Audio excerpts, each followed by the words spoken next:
नहीं था। पैर दोनों राइट एंगल में मिला गया। एक पाँव बेड के इस तरफ, एक पाँव बेड के इस तरफ मिला गया। चश्मे को कूटा गया, जिसकी वजह से आंखों से खून निकल गया। ला दबाकर मारा गया। इंडिया के कोलकाता शहर में 9 अगस्त 2024 की सुबह एक ऐसी खबर सामने आती है जो पूरे देश को हिलाकर रख देती है।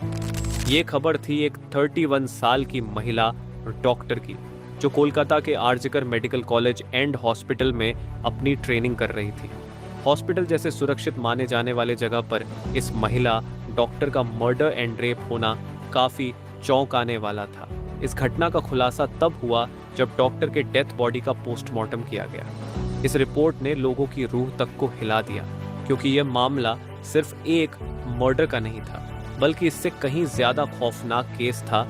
पोस्टमार्टम रिपोर्ट में खुलासा हुआ कि उस डॉक्टर की हत्या गला घोंटकर की गई थी, इतनी ताकत से कि उनका थायराइड कार्टिलेज तक टूट गया था। इस हत्या के पहले डॉक्टर ने अपनी जान बचाने के लिए कोशिश किया था। इसका सबूत उनके शरीर पर मिले कई निशानों से मिला। सबसे डरावना सच तब सामने आया जब डॉक्टर के प्राइवेट पार्ट्स पर घावों के निशान पाए गए। इससे साफ हुआ कि यह सिर्फ मर्डर का मामला नहीं था, बल्कि ये रेप के बाद किया गया एक खौफनाक हत्याकांड था। हॉस्पिटल के परिसर में इतनी बड़ी घटना हो जाती है और किसी को कान खबर तक नहीं होती। क्या उस रात कुछ ऐसा हुआ था जिसे जानकर आप गुस्से से बौखला जाओगे? क्या वहां कोई और था जिसने इस क्रूर घटना को अंजाम दिया? और अगर था तो आखिर कौन था? इन्हीं सवालों के जवाब खोजते हुए हम आज की इस वीडियो में आपको बताएंगे कि आखिर क्या हुआ था उस रात इस मेडिकल कॉलेज के शांत माने जाने वाले परिसर में। जब आपको सच का सामना होगा तो यकीन मानिए आपके भी रोंगटे खड़े हो जाएंगे।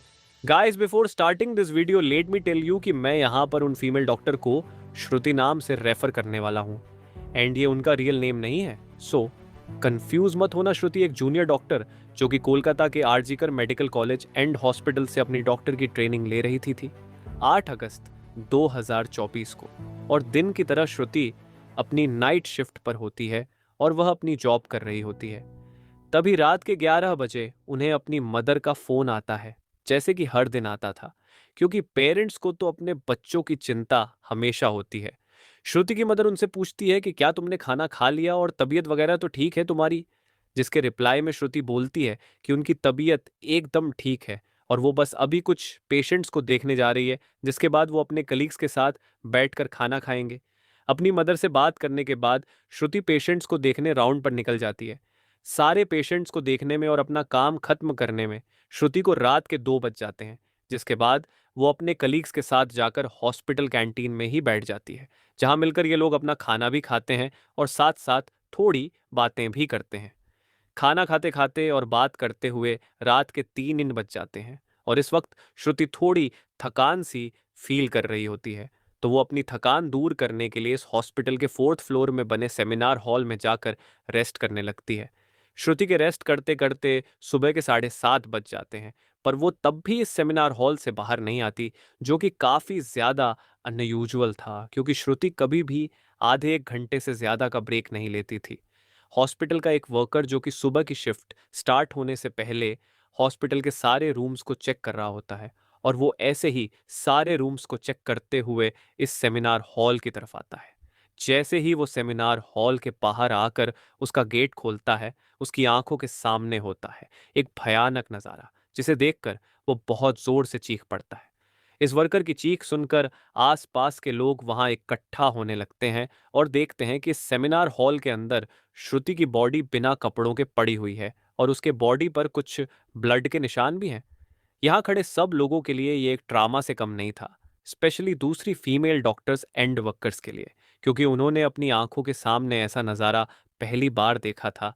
वो भी हॉस्पिटल प्रेमिसेस के अंदर श्रुति की बॉडी को देखकर आसपास खड़े सारे लोग उसे एक स्ट्रेचर पर लेटते हैं और इमरजेंसी रूम में लेकर जाते हैं ताकि डॉक्टर्स उसकी कुछ हेल्प कर सकें।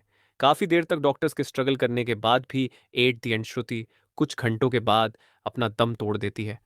हॉस्पिटल में कुछ लोग थे जो कि इस मर्डर एंड रेप केस को एक नॉर्मल केस जैसा दिखाने की कोशिश कर रहे थे, जस्ट बिकॉज कि वो इस हॉस्पिटल का नाम बचा सके। बट जब पोस्टमार्टम रिपोर्ट्स आती हैं तो सब दूध का दूध और पानी का पानी हो जाता है।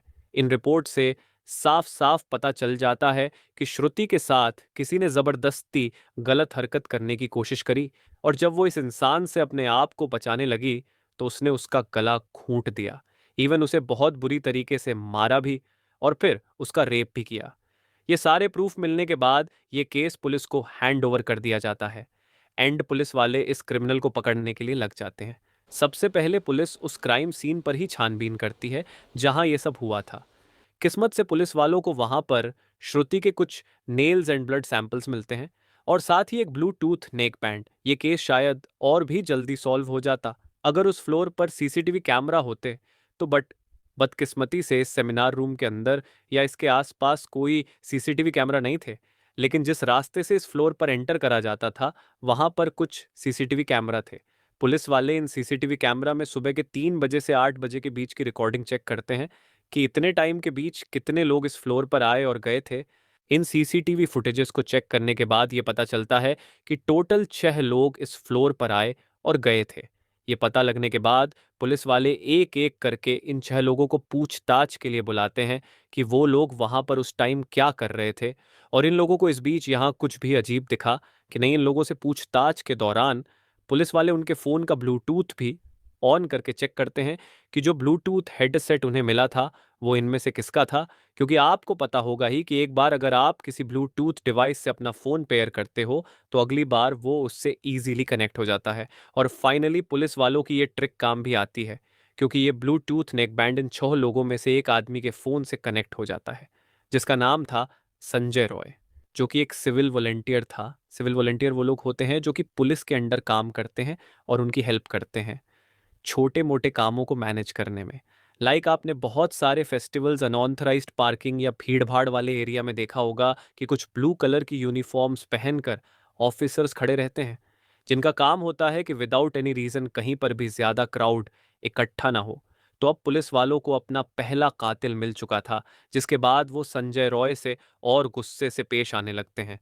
बट संजय पुलिस वालों की किसी बात का भी जवाब नहीं दे रहा होता, क्योंकि वो काफी ज्यादा नशे की हालत में था।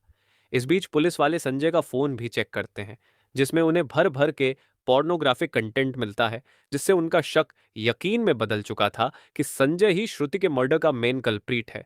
इसके बाद पुलिस वाले संजय रॉय को और ज्यादा डराने लगते हैं एंड फाइनली वो डर कर अपना गुनाह कबूल भी कर लेता है कि उसने ही श्रुति को मारा है और उसका रेप किया है। ये पता लगते ही कुछ पुलिस वाले और प्रूफ्स कलेक्ट करने संजय रॉय के घर जाते हैं, जहां पर उन्हें एक शू मिलता है जिसके ऊपर कुछ खून जैसे ही धब्बे थे। तो पुलिस वाले उसका सैंपल कलेक्ट कर लेते हैं। थोड़ी और तलाशी लेने पर पुलिस वालों को संजय के घर के बाहर कुछ कपड़े सूखते हुए दिखते हैं, और ये वही कपड़े थे जो कि उस दिन संजय ने पहने थे, क्योंकि ये सब सीसीटीवी कैमरा में कैप्चर हो गया था, जिससे जाहिर था कि संजय ये प्रूफ मिटाने की भी कोशिश कर रहा था। बट जब संजय को पूछताछ के लिए पुलिस स्टेशन में लाया गया था, उस वक्त वो काफी ज्यादा नशे की हालत में था। तो क्या वो ये सब बस इसलिए कर रहा था ताकि उसे कम सजा मिले, जस्ट बिकॉज वो उस वक्त नशे में था?